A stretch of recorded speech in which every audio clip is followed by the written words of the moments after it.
Expliquez-nous. Expliquez-nous, Nicolas. C'est une nouvelle carte électorale qui s'est dessinée dimanche avec des tendances lourdes, mais aussi des surprises et des records. Quels sont les enseignements géographiques des résultats du premier tour? Alors, le premier enseignement, la plus grosse surprise, c'est bien l'émergence d'un candidat des grandes villes et d'un candidat des banlieues. C'est Jean-Luc Mélenchon. Même s'il n'est pas qualifié pour le deuxième tour, il faut souligner la résurrection de la gauche dans les plus grandes métropoles. Il est premier en Île-de-France. Il frôle la majorité absolue en Seine-Saint-Denis, département le plus jeune et le plus pauvre de France.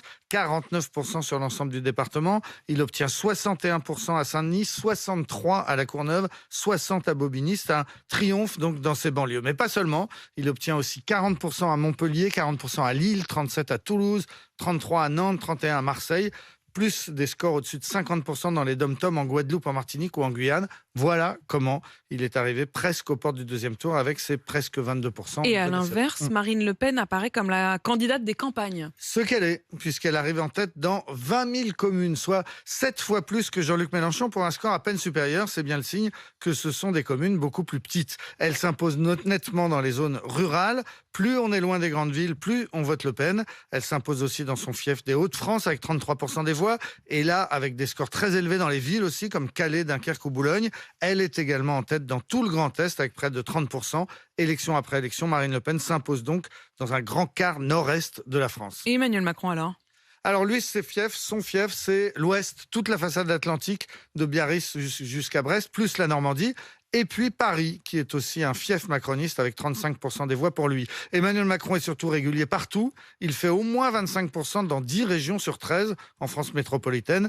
Il s'impose dans 49 départements, soit presque 1 sur 2. Il ne triomphe vraiment nulle part, mais il est présent partout. Éric Zemmour n'a réalisé aucune percée spectaculaire. Non, il ne s'est pas taillé un fief, par exemple, dans une circonscription où il serait sûr d'être élu aux législatives. Il réalise ses meilleurs scores dans les villes les plus bourgeoises, à Neuilly, à Versailles, à Louvciennes, mais sans jamais arriver en tête. Il est deuxième dans le très chic 8e arrondissement de Paris, dans le très chic également 16e arrondissement, et il fait 22% dans la ville la plus bling-bling, c'est-à-dire Saint-Tropez. Éric Zemmour ne s'impose en fait que dans 2 endroits qui sont très particulier. Il est premier avec 53% des voix pour les Français installés en Israël et il est premier aussi pour les Français qui ont voté en Russie. Alors ça, c'est très surprenant pour le coup. Quant aux perdants, on peut dire qu'ils ont perdu partout. Oui, Anne Hidalgo, par exemple, elle ne rassemble que 24 000 électeurs à Paris. Elle termine 7e dans sa propre ville. Elle ne fait que 2 ou 3% dans les villes les plus socialistes que sont Nantes ou Rennes. Et à Tulle, en Corrèze, là où François Hollande envisage de se présenter aux législatives, la candidate PS n'obtient que 3,8%. Pas très encourageant pour François Hollande. Même Bérésina pour Valérie Pécresse. En Île-de-France, la région qu'elle préside, elle plafonne à 6%. Et par exemple, à Versailles, préfecture de son propre département des Yvelines, elle est devancée, écoutez bien, dans cette ville ultra conservatrice, elle est devancée par Jean-Luc Mélenchon. Par Jean-Luc Mélenchon. Oui, il arrive devant Valérie Pécresse à Versailles. À Versailles.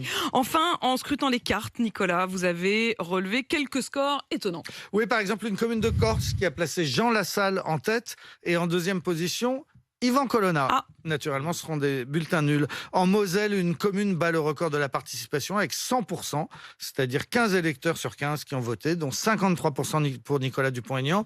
Jean-Luc Mélenchon fait son meilleur score à Hérours, dans les Hautes-Alpes, avec 91%. 91%, mais ils sont combien? J'ai pas le chiffre exact, mais c'est pas très gros. Marine Le Pen à Hardecourt, dans la Somme, fait 78%. Emmanuel Macron à Bigorneau, en Haute-Corse, 77%. Enfin, le service web de RMC a dressé la liste non exhaustive d'au moins 15 communes dans 3 départements qui ont la particularité de n'avoir donné aucune voix à Emmanuel Macron. Zéro voix. Et tout ça, vous le retrouverez évidemment sur le service, sur le site internet d'RMC, tout comme les formidables chroniques de Nicolas Poincaré que vous retrouvez bien sûr sur rmc.fr et sur l'application.